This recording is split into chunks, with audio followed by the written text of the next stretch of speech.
summer I might have drowned, but I held my breath and I kicked my feet and I moved my arms around. I moved my arms around. Last summer I swam in the ocean, I swam in a swimming pool. I felt my wounds clean my eyes, I'm a self-destructive fool.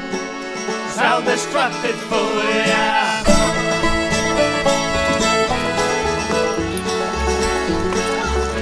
Rest of the side.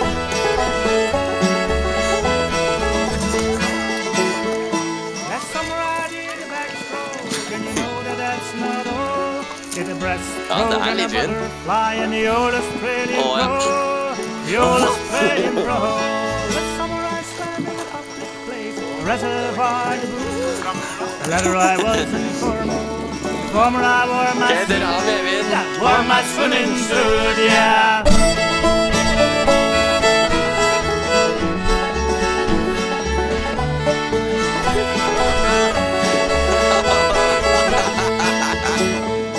Last summer I did swan dives and jackknives for you all. And once when you weren't looking, I did a cannonball. I did a cannonball.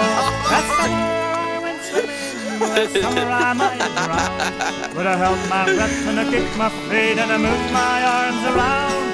I moved my arms around, yeah.